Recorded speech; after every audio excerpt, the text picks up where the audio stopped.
so it's sort of a prime target because it's a relatively bright source, and we have this large magnetic field.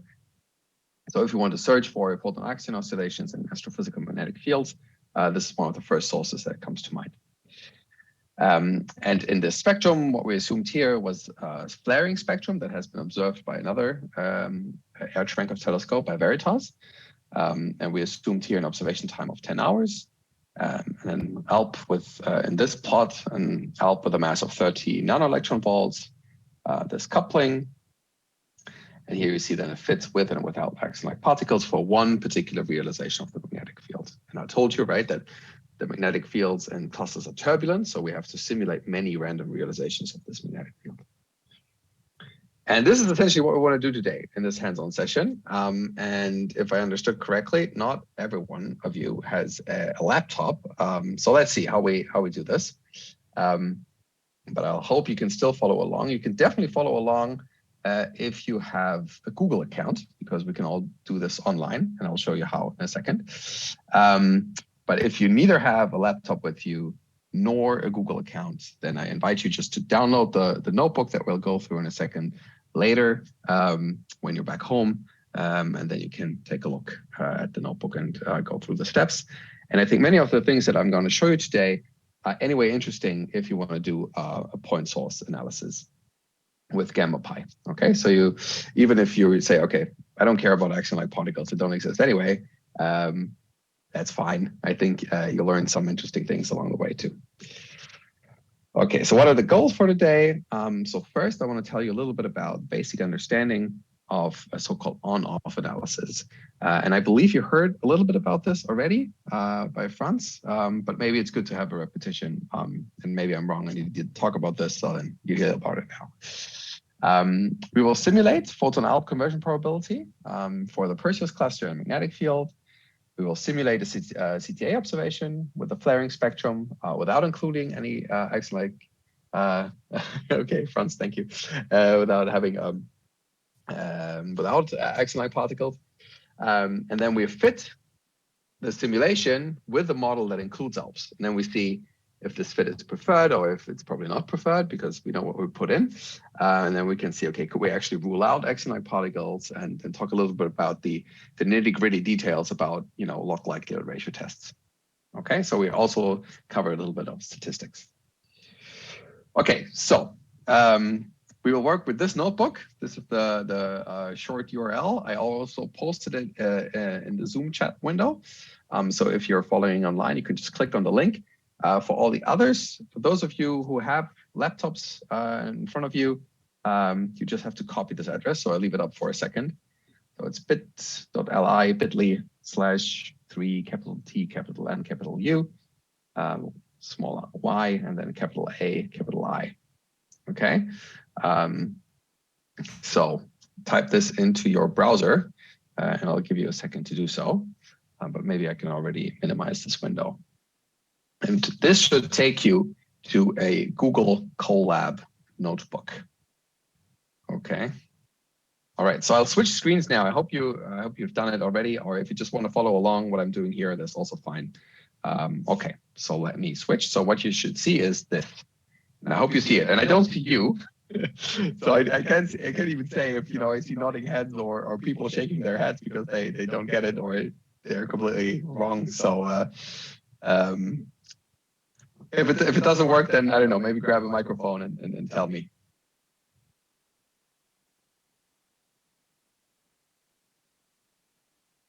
Okay, I hear some noises. It's working.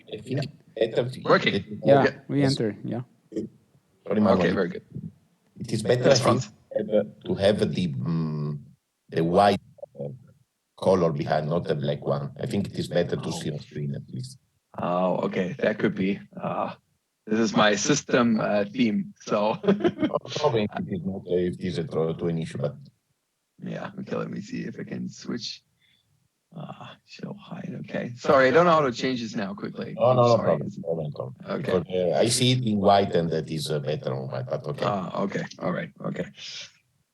Okay, so if you have a Google account and you want just to do this online and don't download it, and maybe you don't have Gamma Pi installed, then you can just quickly sign in here, which is what I have to do now. So let's Let's see if this works. Okay, no, it does not.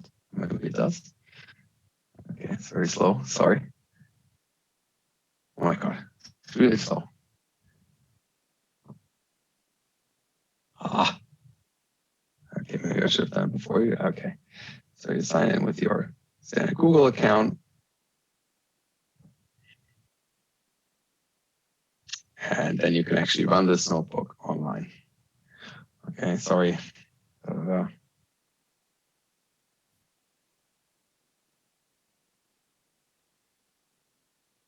so let's take this back to the notebook now. Oh God, if it's going to continue like this, and I'll put you all to sleep. I'm sorry about this. Come on. Let's open it again. Everyone's using Google now.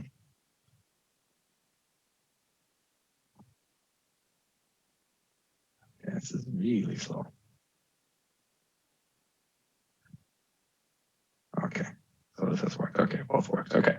All right, so you should be signed in now, and now you can actually run it online. Okay. So first cell, okay, we want to have plots online. Well, this notebook is not authored by Google. Okay, trust me. I'm not trying to put viruses on your computer. So we run it anyway. And hopefully this works. And then we do some standard imports, right? So if you're a little bit familiar with Python, I don't know what your experience level is. These are just, some standard inputs, right? We want to work with numerical routines, NumPy, we want to plot stuff.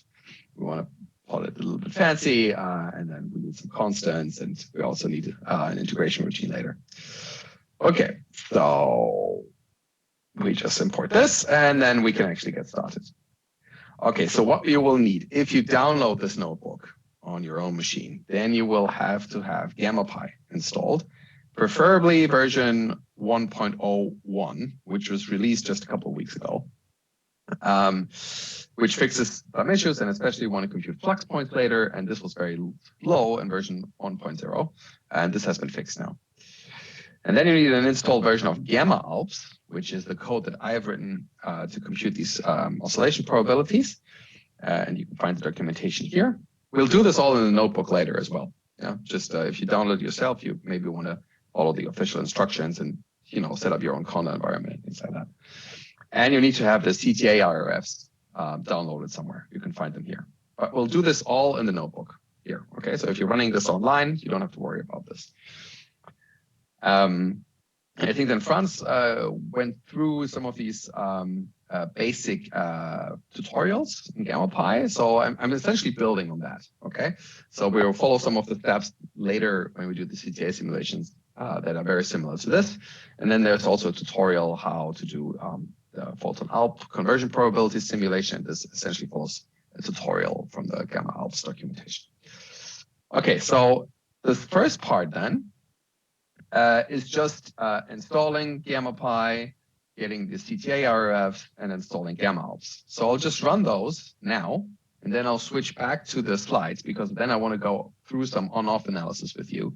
And this can run in the background because this will take some time. Okay, so I encourage you to do the same. So you just click here, play, and play. And this should run through, at least when I tested it yesterday, that was all fine. So pip can just do its magic. Right, and if you run it on your own machine, you probably don't want to do that. You want to set up a conda environment, right? Okay, but let's switch back to the slides now. Okay, well, this is doing its magic. Okay, so what do I mean with on-off observations? Okay, so these are observations or a technique to analyze observations when we're looking at point sources. Okay. So let's assume this is our camera field of view. Yeah, we have already gone through all the steps. We have looked, or we have observed our target for a given amount of time. We have recorded all our nice Cherenkov images. And then we've, for example, by using Hills parameters or some more sophisticated analyses, we have reconstructed direction of gamma rays and their energy. Okay, so we just essentially now have a list of photons.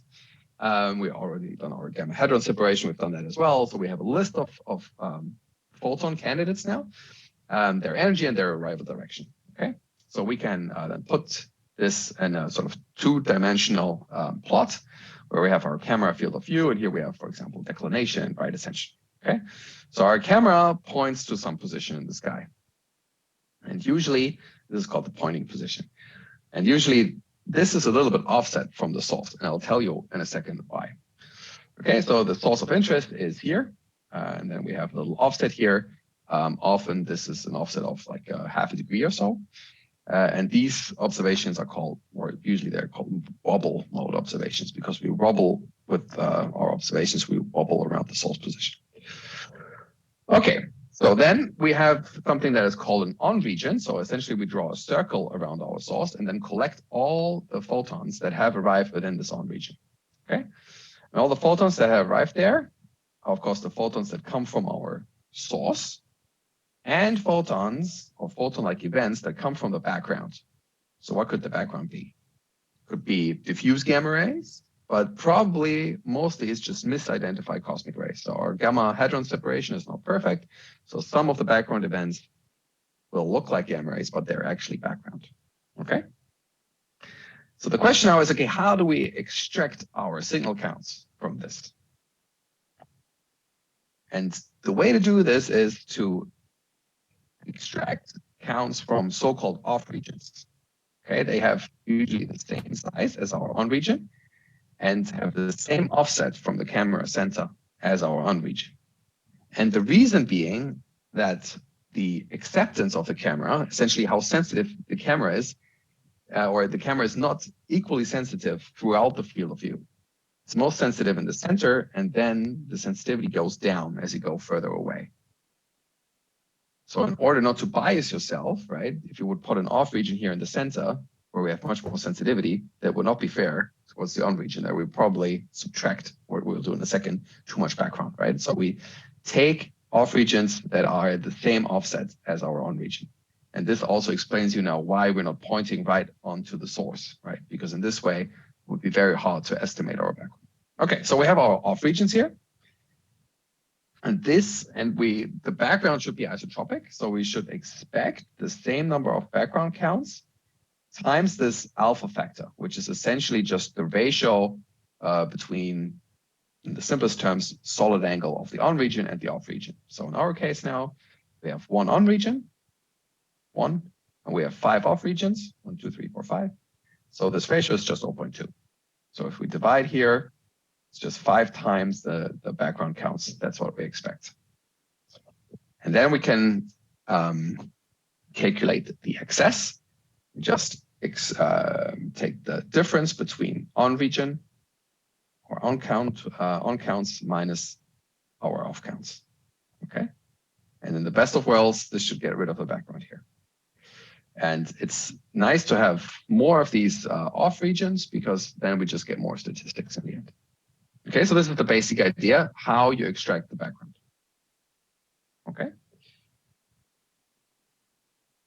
Okay, so next step now is we have now our on counts, we have our off counts from our background regions. So now we want to say something about the source. Okay, as I said before, we essentially lose now all spatial information, right? Because we're just extracting counts from within this region, yeah.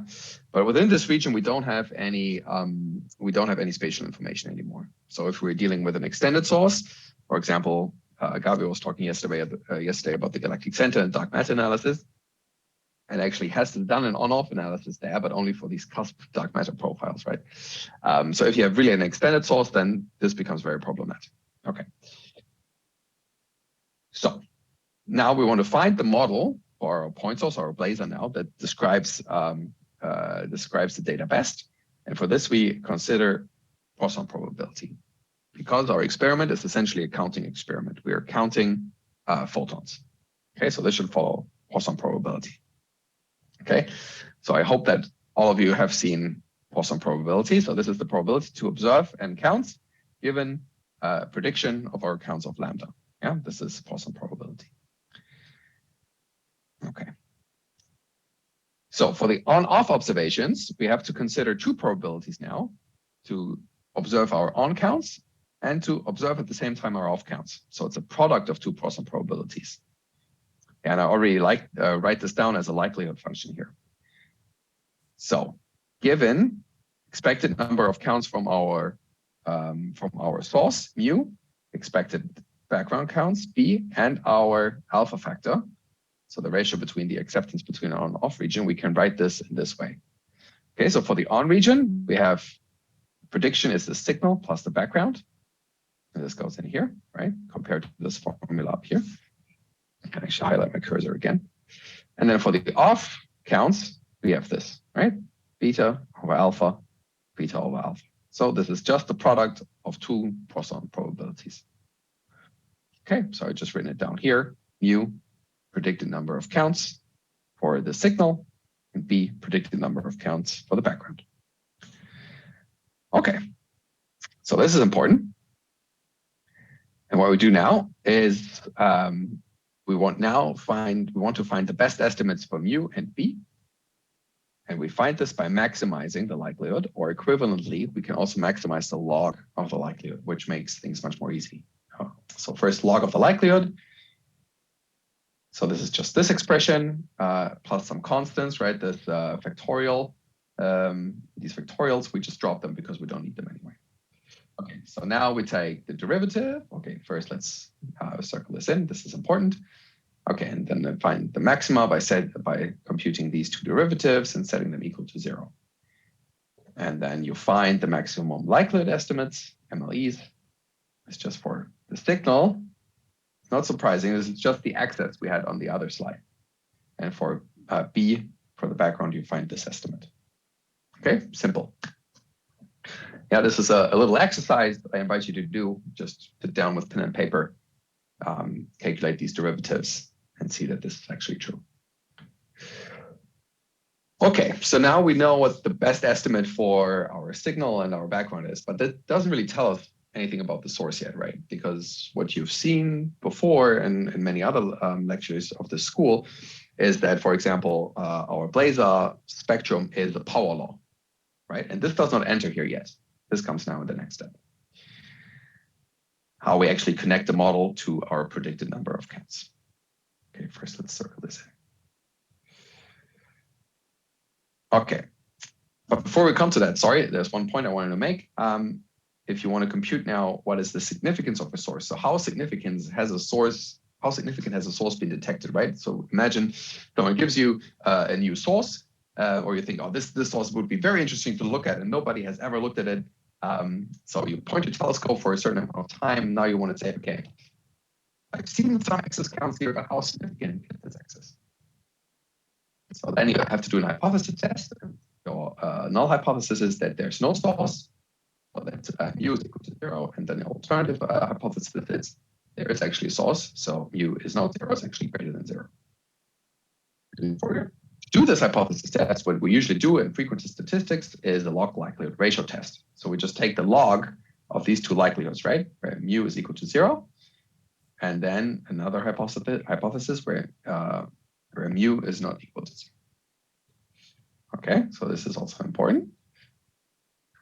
And so this B with two hats on top is the best estimate. So it's the B that maximizes the likelihood for a fixed mu when we fix mu to 0.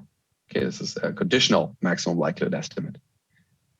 Whereas here on the bottom, these are just our best estimates, no matter what mu and B are. Okay, and these we found on the slide before. And then the source significance is essentially just taking square root of -2 log of this log likelihood ratio. Yeah, and this you can calculate yourself, or you just look in this paper, Lee and Ma, equation 17 gives you the full expression, which you can actually write down analytically. Okay, but this is how we compute this, how significant the source is, right? And if this S is larger than, for example, 5, then we say, okay, we have a 5 sigma detection of the source. And then everyone goes, hooray, and we can do great science. But how do we do this great science? Okay, so now we want to find the best fit parameters for a source model. Okay, so consider we have a model for our photon flux, which are called phi as a function of E for a point source.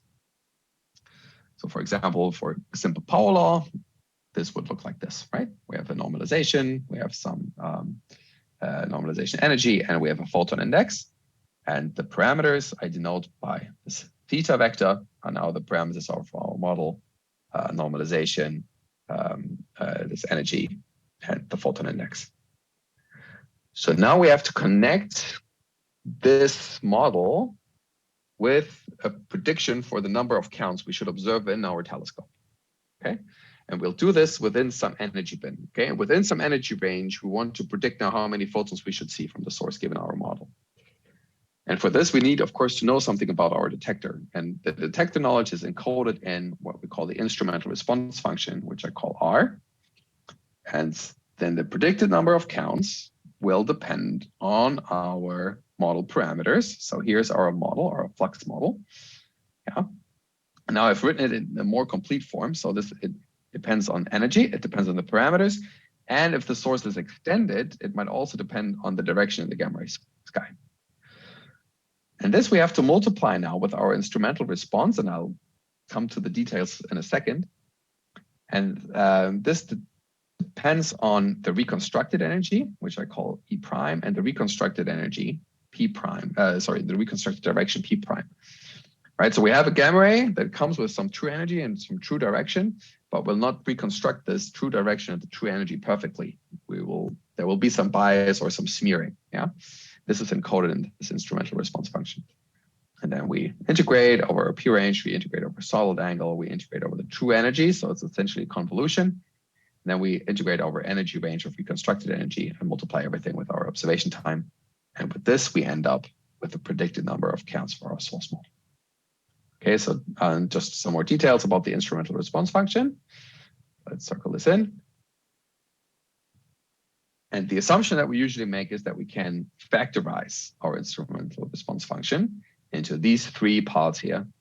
Where first we have the effective area.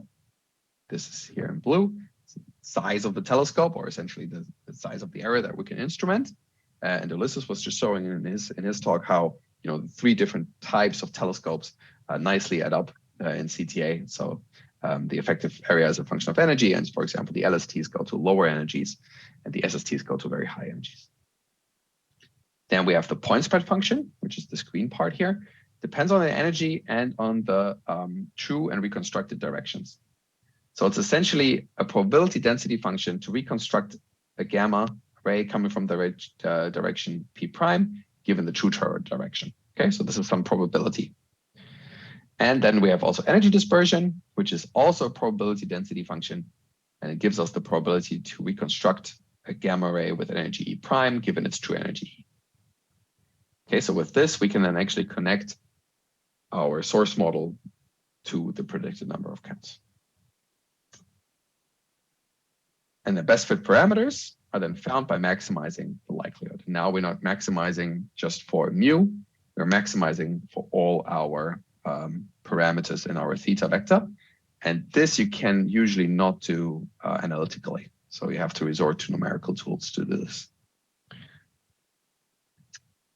And what we do in gamma pi, we're not maximizing the likelihood, we're minimizing what people call a cache statistic, which is just -2 ln L. Okay, it's -2 likelihood. Okay, and this is what we'll do. This is what we'll do now in our notebook. So we will find best fit parameters, but first we have to devise our model given photon and axonic particle oscillations. Okay, but in the end, this is what we'll do. Okay, so let's go back to our model now and hope that everything has worked. What is asking you? Remember my decision, what show notifications have. Okay. All right, so we have installed gamma pi. That looks good. We have downloaded CTA IRF. Very good. We have unzipped this zip file here. And there are a lot of files in there.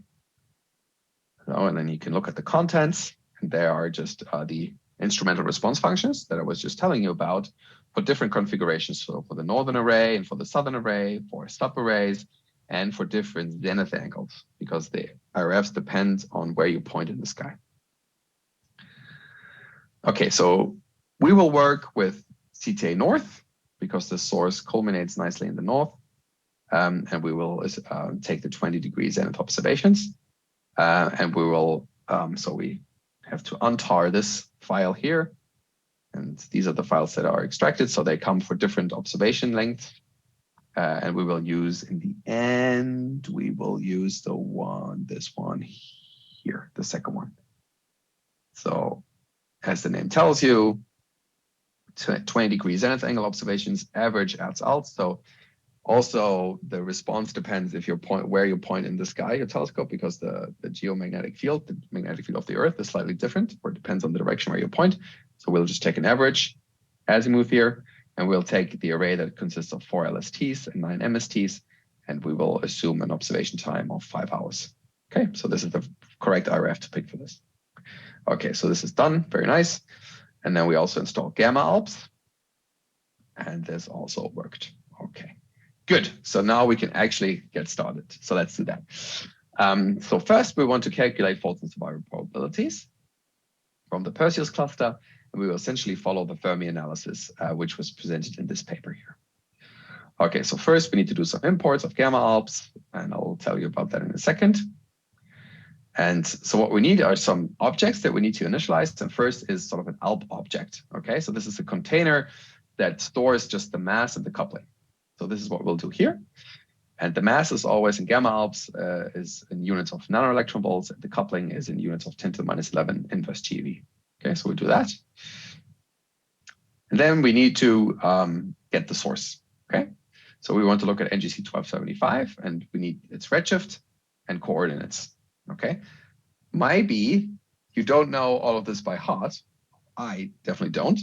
So of course there are tools to help you with this. So for example, you go to NED, which is a catalog of extragalactic sources. Looks like this. You see, I search for sources all the time. And then you just type in here NGC 1275, click go, and then you should be able to get it. Let's see, searching takes a little bit of time.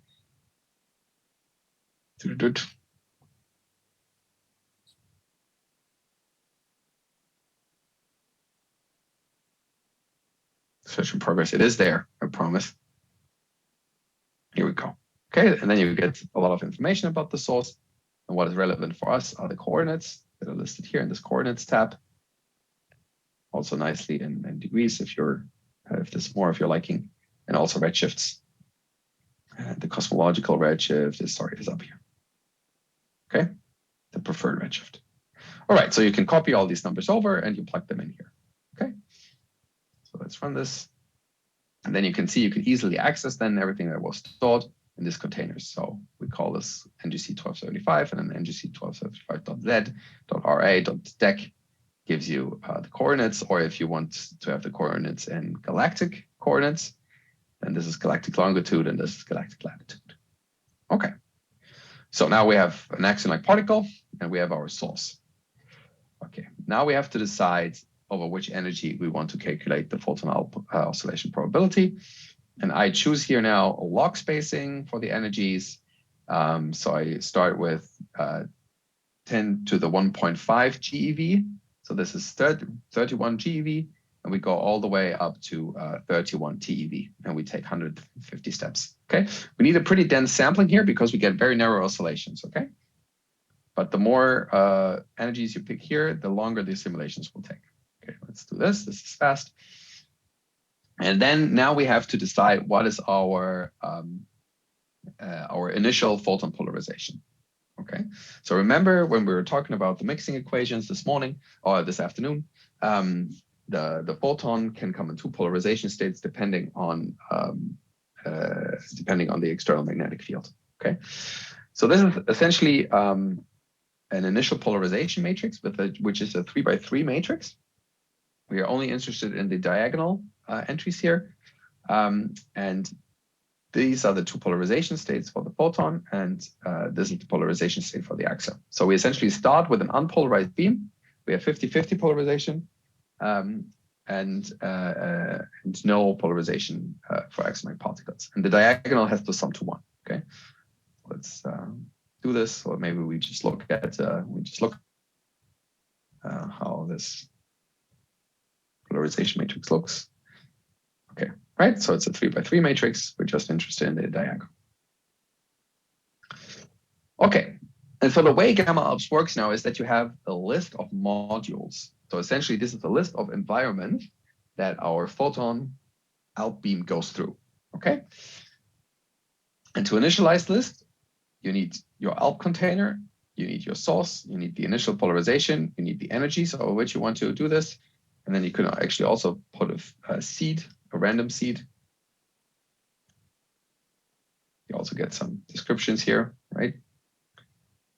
So let's do this. Okay. And now we add the different environments. And we start from the source. Okay. So how you do this? You use this function, add propagation. Okay. This is the environment. They come in different names, and you'll have to look at the documentation if you want to find all the environments that are supported. Okay, there are quite a number. And then here I added a lot of comments, so you can actually go through and see what this is. So this, essentially, we're providing now all the parameters for the cluster environment. Okay, this first parameter is its position with respect to the source. So 0 means it's closest to the source. And then nsim just means how many random realizations we want to simulate.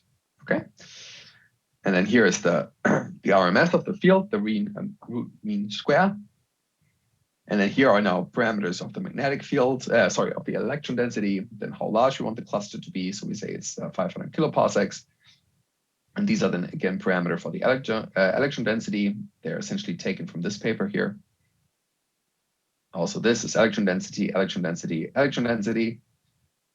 And then these three parameters, they determine the turbulence. Okay, so we're assuming here what's called a Gaussian random turbulent field. And essentially what this means is that the Fourier transform of this field, or the power spectrum, so the Fourier transform times its complex inverse, its complex conjugate, follows a power law. And it follows a power law with this index here between these two turbulence scales. Okay, if you want to see more or get more information about this, take a look at the documentation of gamma ALPs. All the models are described in more detail and references are given to the relevant papers. Okay, so this essentially describes our cluster, and we'll take a look at some plots in a second. Okay, and then we add EBL absorption with some model. Okay, the source is relatively close, so EBL absorption will not matter much. And then we also add propagation in the galactic magnetic field, GMF, as our second model here. So we have the 0th model, first model, and second model. So we do not include any mixing in the extragalactic space, for example, in the IGMF, in the intergalactic magnetic field. Okay, so let's run this. This takes maybe a second.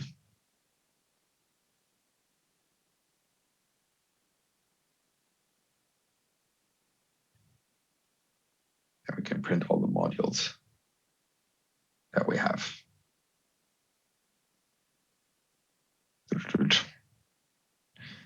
Okay, so these are the models that are initialized now in our list.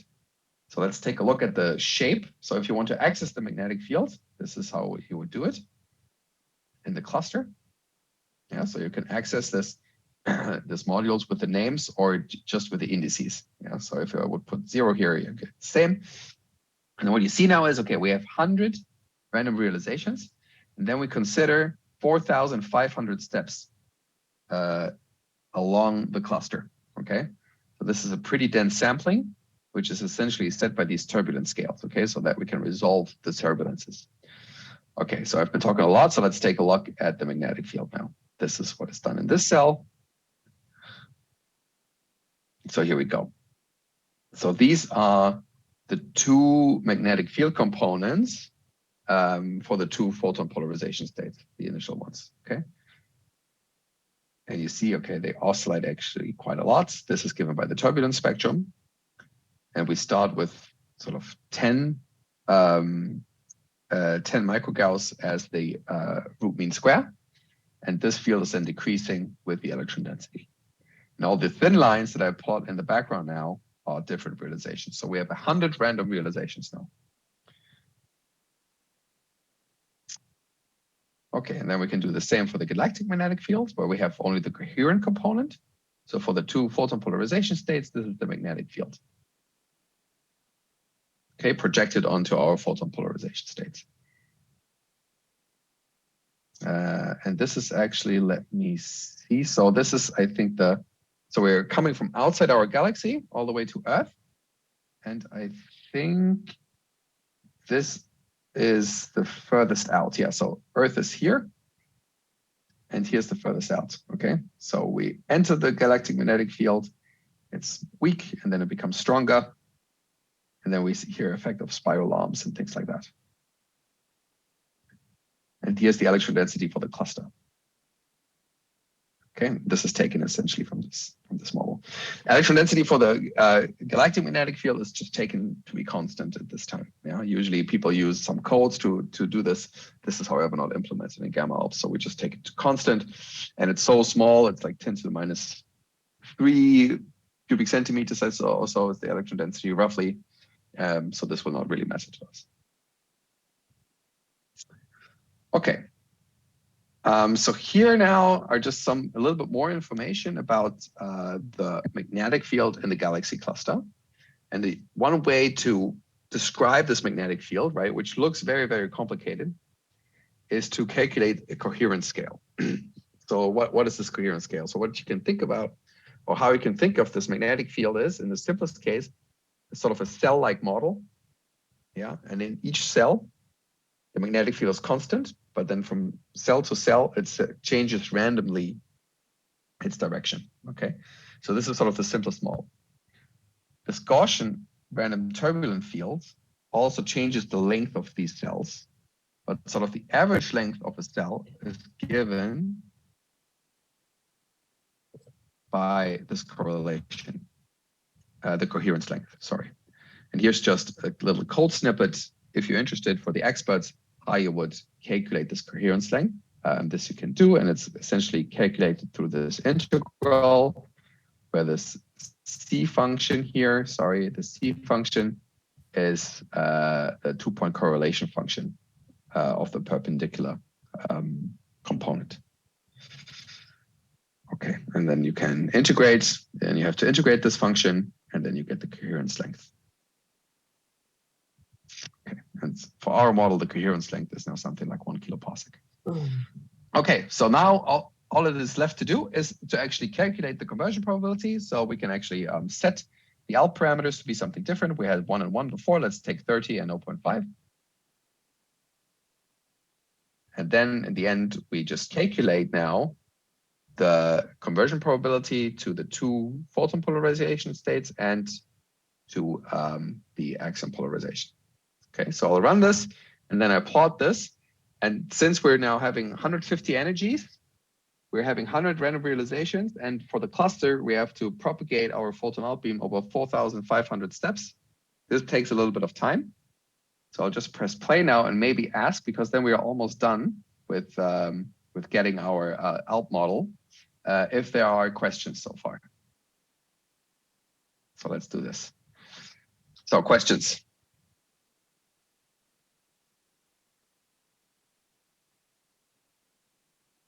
Maybe if you have a microphone, that was working really well in the lecture before. Yeah, so if there is any question, then I'll give any questions. Yeah, she has one.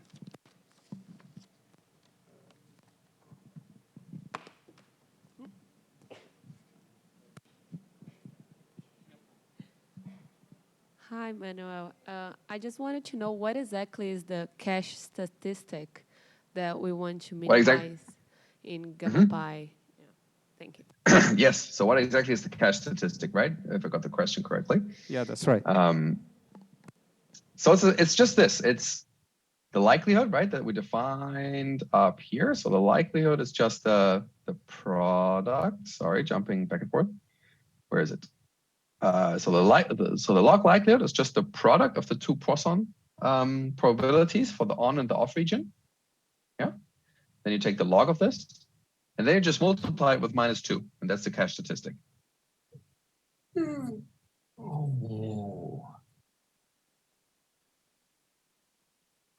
And the idea is that then the cache statistic looks, or you then have to minimize the cache statistic just as you have to minimize a chi-square when you're dealing with chi-squares or Gaussian statistics. Yeah, and it's used in X-ray astronomy, and then, I don't know, Gamma Pi developers thought, okay, let's use the cache statistic.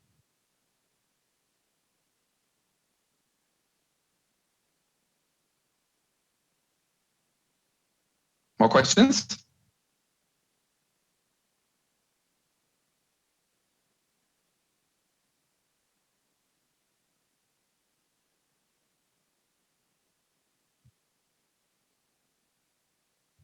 Okay, I don't hear any. So then we move on.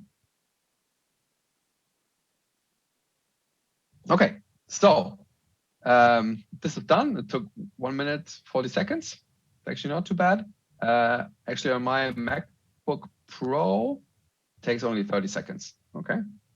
So as long as you're dealing with if you want to simulate 1,000 random realizations and you want to simulate it for more axion-like particle parameters, then you want to think about parallelization, which is implemented, but it's not really working.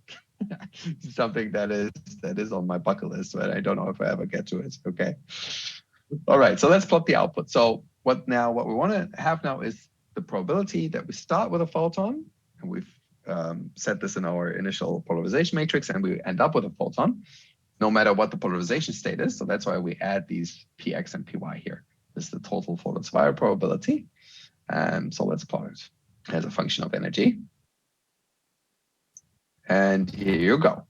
So this is now one random realization. It's this blue line, and all the thin lines are the realizations for all the other magnetic fields that we simulated. And then the orange dashed line is just if you consider EBL absorption. Okay, so you see EBL absorption is not very strong. It only kicks in above a TeV or so. And you see it's also included in our model with axion-like particles. Okay, but what we of course see are these enormous oscillations here. Okay, this we want to look for now with a CTA observation. Okay, and some questions for you if you want to download this notebook or play a little bit more. So now you could, for example, experiment how does the survival probability change if you have different ALP masses, different couplings, right? So then you can think back about the discussion we had earlier this morning. So if you, for example, increase the ALP mass, then these oscillations would shift to higher energies. Similarly, if you increase the coupling, the oscillations would shift back and the amplitude would shrink. Yeah, so you can investigate this a little bit and you can play around with it. Maybe you don't want to simulate as many random realizations if you play around, so just to save time. And then you can also check how does the correlation length change if you change these parameters of the magnetic field, and how do the oscillation probability change if you assume a different parallel indices Q for the magnetic field. Okay, so let's now go to Gamma Pi. So we start with some imports, Gamma Pi imports that are necessary to do this. And first, we now start with the simulation of a single spectrum. Okay, and then there's some parameters you have to set for this. So we assume we have an observation of 5 hours. Then we have to give the pointing direction. And here is, we just take the same coordinates as we used in our ALP simulation. And here you see we're taking this offset of 0.5 degrees that I was talking about earlier. Then we have to define our reconstructed energy axis and our true energy axis, which should be denser sampled, or at least same or denser sampled than the reconstructed energy axis, and also should span a wider range. Then we take the region for the on radius. We take this as 0.11 degrees. And then we just initialize the center of our pointing and the on region. Okay, so we do that. Okay. So now we want to define our intrinsic model. And this we take from Veritas observations of NGC 1275 during a flaring episode. During that episode, the intrinsic source flux was described with a power law with an exponential cutoff with these parameters here. Okay, so this we have to implement into Gamma Pi now. And what is great is this page here that I want to open. that gives you all the different models that are implemented in GammaPy, and there are actually a lot. So if you haven't looked at this yet, then yeah, maybe you want to take a look. Now, there are different spatial models implemented here. And then what we're interested now is spectral models, right? So now we would look for exponential cutoff power law, which is this one. Okay. So this is what we choose. And you can click on this and you get some documentation. Okay, but it's not really necessary. Okay. So the only thing that we have to be aware is that the cutoff energy is actually given as this lambda parameter. Okay, this unfortunately does not render.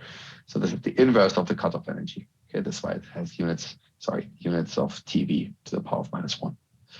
Okay, so with our intrinsic model, which is then this exponential cutoff power law spectral model, this index, this amplitude, just copy it. Lambda is 1 over the cutoff energy and our reference energy. Okay, let's do that. And then, of course, for our intrinsic model, or for the model without axion-like particles, we still want to include EVL absorption. Okay, and so how do we do this? We take a template spectral model. The template spectral model just takes X and Y values, energy values, and some Y values. Okay, so we take the energy from our simulation for ALPs, and we take 10, which is the attenuation, which I calculated up here. Sorry, I didn't mention it. Sorry, scrolling back up quickly here. Here. Yeah, so this is just X minus tau, the optical depth that we talked about in the lectures. Okay, and we can actually access this through this function here because we also use it for the simulation. Okay, so this is the attenuation. This gives this dashed plot. So this we just use as a template. Okay, here we go. And so then, and this is something new maybe, now we have our intrinsic model and we have our EVL absorption, and we have to combine them by multiplying them. Okay, and with this we can nicely do in GammaPy with this compound spectral model. So we take our intrinsic model, we take our template model, and then we put them together using multiplication. You have to apply this operator .mul, which stands for multiplication. And then we just have to initialize the sky model, and this is our model now. So let's take a look. Yeah, here you have the parameters, index, amplitude, reference, lambda, and what is alpha now? Yeah, okay. This would be a super exponential cutoff, okay, which we don't have. So alpha is just 1, so never mind about alpha. So let's plot the model. Just the intrinsic model and the model with EVL. Okay, so the model without EVL, our intrinsic model is a dashed line, and with EVL is a solid line. So you see that, yeah, EVL absorption is really, really small. Okay, this is of course a gigantic scale. Maybe we can reduce this maybe, but it becomes a little bit clearer. Okay, so we see we have some absorption up to 3 TeV, but it's not a lot because the source is so close. Okay, so now we have our intrinsic model, and now we need to fold this model with our instrumental response function. And this is what we do here. So we load, there's this nice function, load CTA IRFs, and we select the file that we were talking about earlier. We also supply the location of the observatory, which is stored in this container. And then we create an observation with the pointing, 5-hour lifetime, the IRFs, location of our observatory. We do that. Okay. And let's take a look at the IRFs actually. So here we can take a look at the effective area. Here we go. Oh, this is a messy plot. But here you see the effective area in square meters times 10 to the minus 6. So let's focus on the blue curve now. So you see this here, the energy increases. And so does the effective area, which is derived from Monte Carlo simulations essentially. And here you see different offsets from the camera sensor. So you see that, yeah, the further we go away from the camera sensor, the worse the effective area becomes. You see the same, just plotted for the relative effective area. And here you see it as a 2-dimensional matrix. Okay. So essentially the effective size of our observatory. Then the energy dispersion, which is this two-dimensional probability density function. So essentially what you can look at is this plot here. So for a true energy, let's say at 1 TeV, this slice would give you then the probability to reconstruct 1 TeV. So the diagonal is nice, but there is some spread, right? So if we have a 1 TeV true gamma ray, then this might be reconstructed at a little bit above 1 TeV or a little bit below 1 TeV. This is what is seen in this two-dimensional instrumental response matrix. And the same we can do for the PSF, point spread function. So here, I think it's most informative to look at this plot here. So here, the containment radius tells you for a certain confidence, for example, 68% at 0-degree offset, how much a point source will be blurred. Okay, so you can think of this as roughly a two-dimensional Gaussian with this radius here. So a point source at a TeV will be blurred to something like a little bit less than 1/10 of a degree. Okay, so this is our PSF. Good, so now we can simulate the spectrum, and we just have to follow some steps that you can find in a GammaPy tutorial. So essentially we have to set up a geometry, we have to initialize an empty data set, then we make our spectrum data set and we save it. And then here in the end, we fake it. Yeah, so here we supply the model, no ALP model. And then here we actually simulate the data sets. Okay, so let's do this.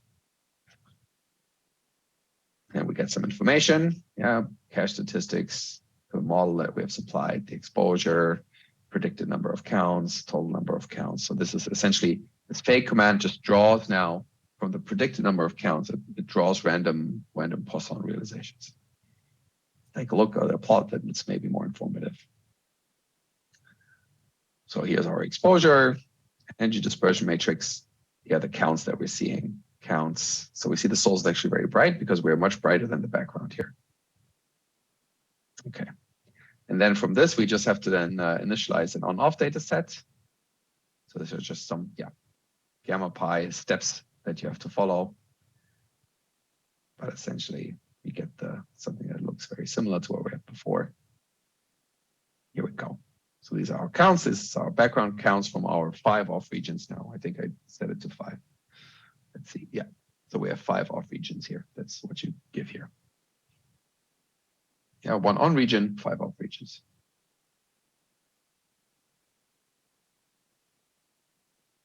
Okay, so with this info dictionary, you can then look at some statistics of the data set. Names not so interesting. So this is the number of simulated counts, the access. This is the significance. So it's a highly significant detection that we will get here, 300 sigma. Background, predicted number of counts. And then here, lifetime, observation lifetime. What else is interesting? Yeah. I think that's, just some statistics to look at. Okay, so now we can then fit our observations. So first we're going to fit it with the same model that we used for the simulation. Okay, so we initialize this fitting class. And, we then do the fit without axial-like particles. Okay, this was fast. And let's take a look at the spectral parameters. So this is what we get out. Here's the cache statistic. Oh, this should be, let's get rid of this L. This should just be L. Okay. So this is the cache statistic of our final fit. And then we can look at the spectrum. So this is actually then, and what this is showing you is just the access counts and the predicted signal counts. So you see that this matches nicely, which is not very surprising because we fit the same model that we use for simulations. And now we can also estimate some flux points to get a spectrum. This you do in this way with GammaPy. Then we can plot them, which I'll do here.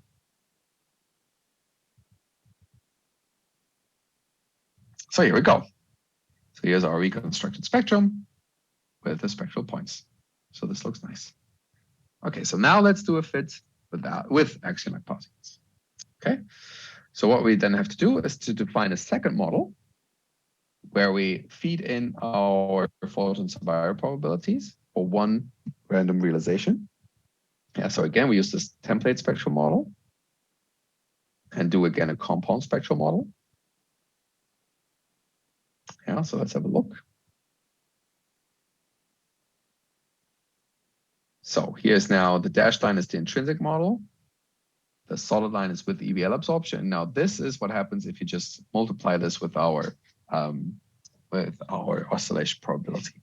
So you see that we have an additional drop because roughly 50% of the photons can oscillate into axion-like particles. Okay, so now we want to fit this green model to our data. So let's do that. We set the model of the data set to the model with axion-like particles. And we run the fit. Okay, let's see what the best fit parameters are. So you see they're now quite different from what we actually put in, right? The input was 2.11. Now we get a different spectrum here. And also the amplitude has changed. And also, let's see, total stat is much larger, 123. So in our baseline model, we had a total stat, what did we have? 18 or so. Or was it up here? 18. And now we get 123. So this fit is much worse, much worse than the model without axions. And what you immediately notice if you look at the best fit parameters is that the amplitude is roughly scaled by 3.5 to compensate for this 50% loss due to axion-like particle.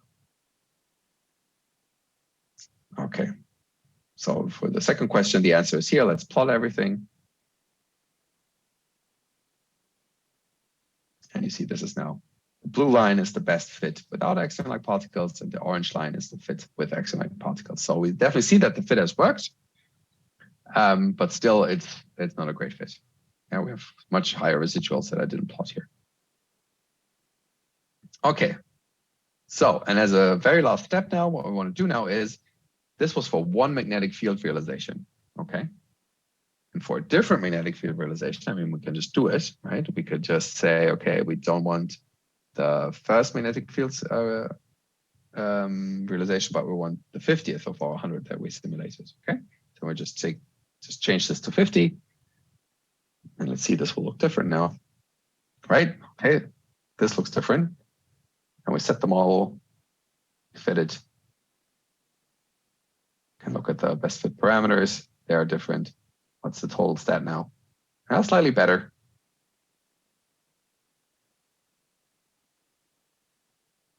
And this is what we get.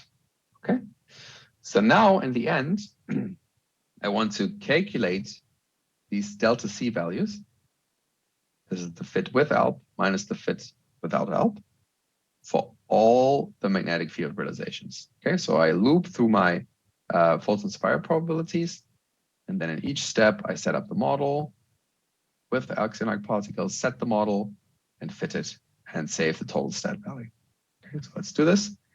So we're looping over 100 realizations now.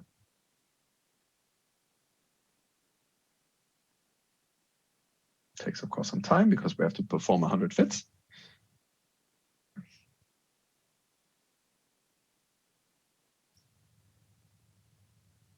Let's see how much time.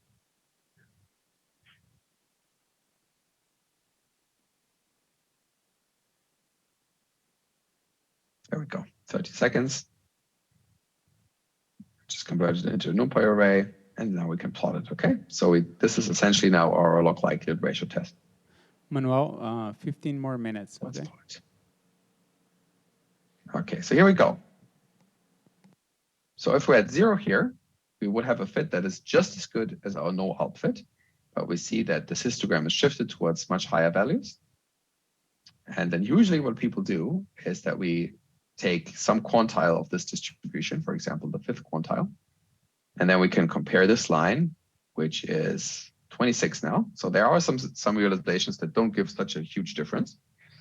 Yeah, and we want to be conservative, right? So we want to take that magnetic field realization that results in a fit that is not too different from the no ALP fit, okay?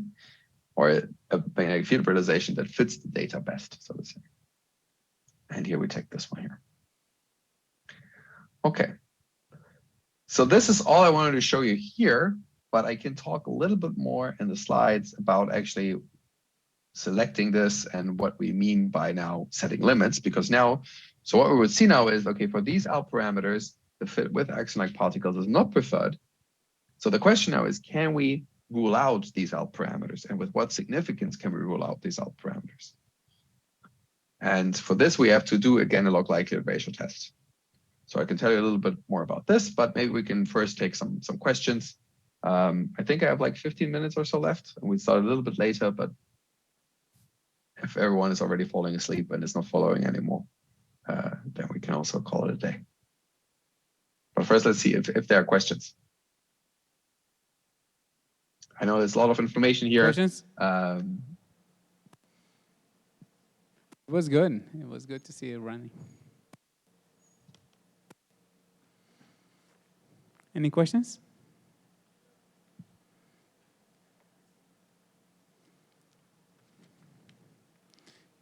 I guess they are processing.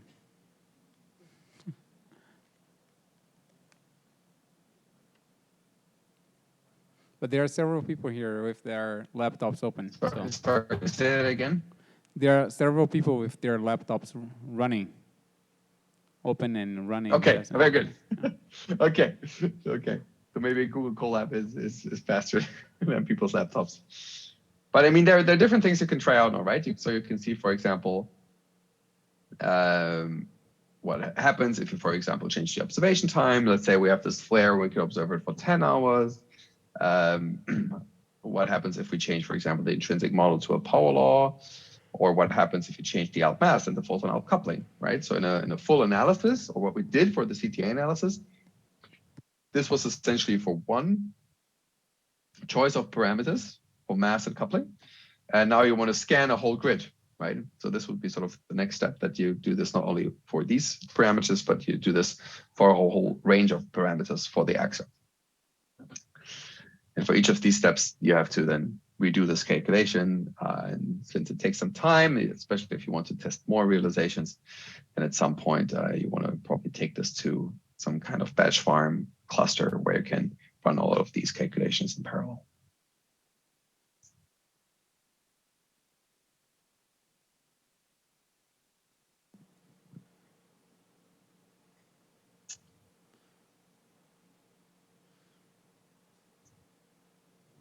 So should we finish or?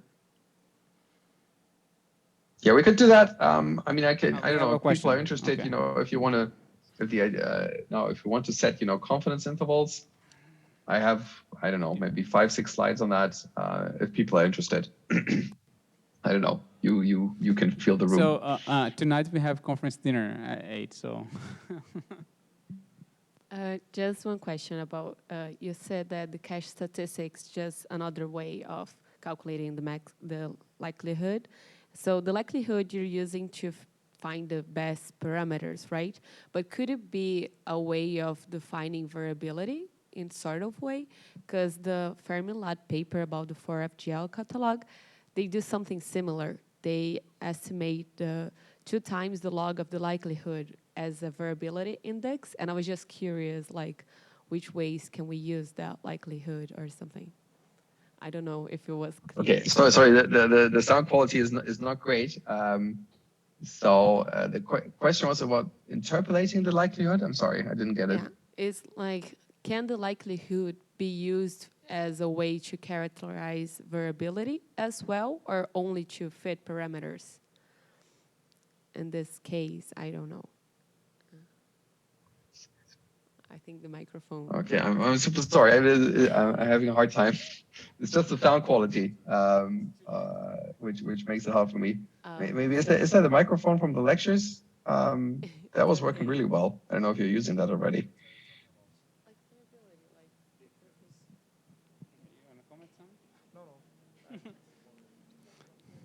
So she's asking about the variability of if you can use the test statistics to test something regarding the variability of the signal.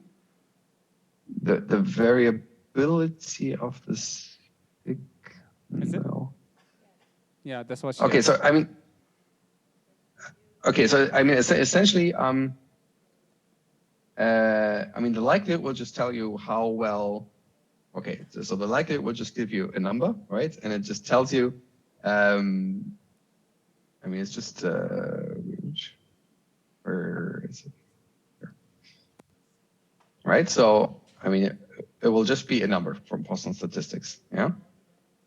So it will just be this number for each energy bin, and you just sum it up. Okay. So you have in each energy bin, you have some on counts, you have some off counts, you have your best estimates, and yeah, mu is given by this very long integral, right?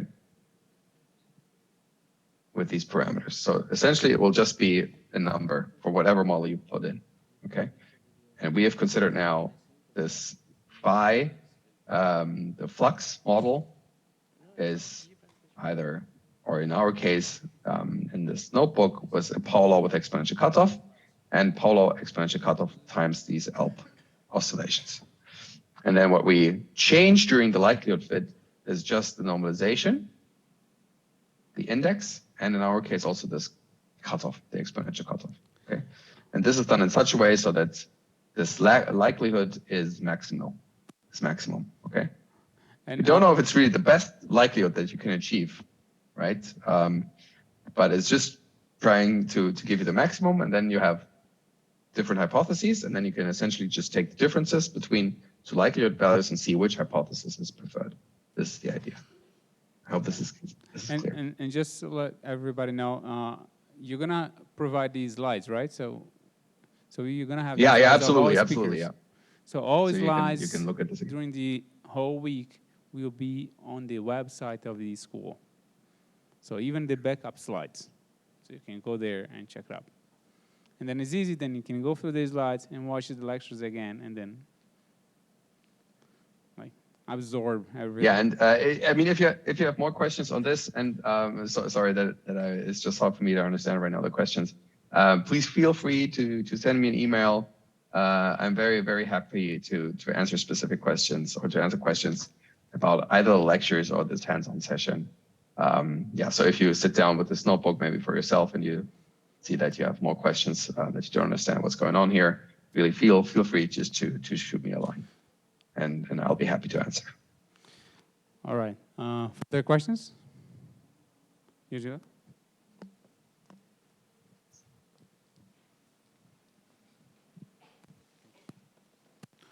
Thank you, Manuel.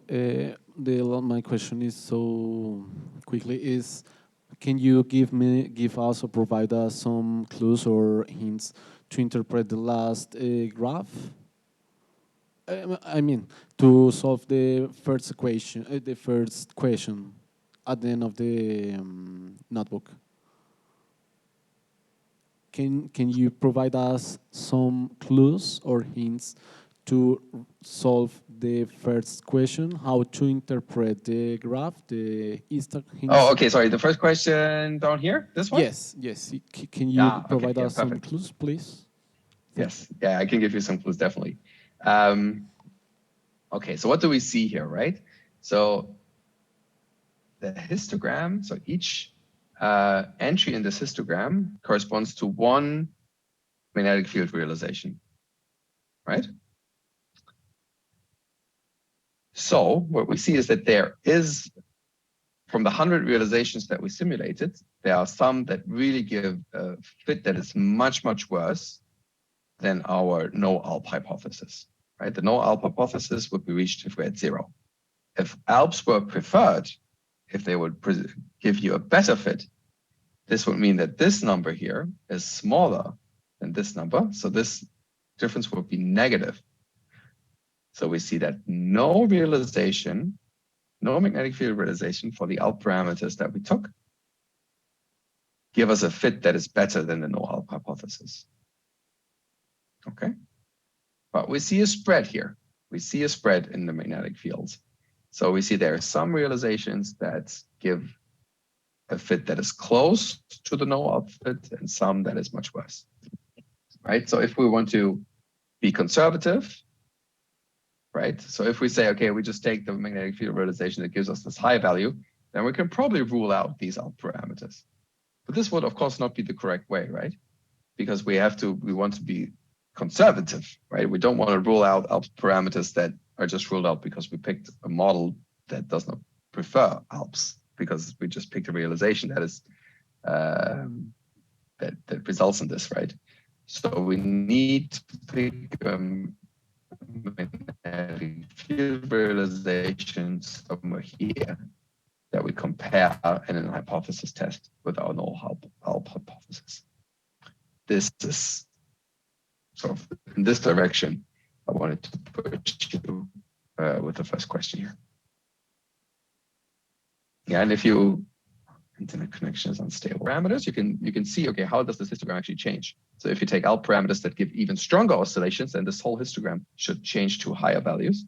And if you take, for example, a lower coupling, then this histogram should shift more and more towards values that are compatible with 0.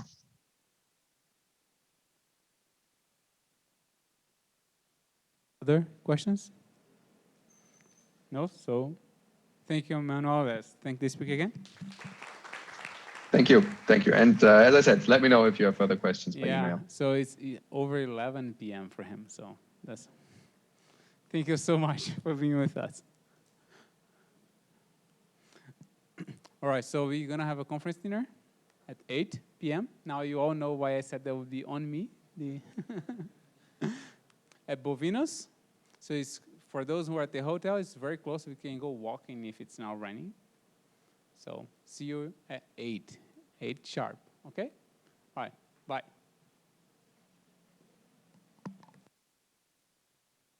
Thanks, Manuel. Take a break, man. Thank you. You deserve it. Thank you very much. Thank you. Bye-bye. Bye.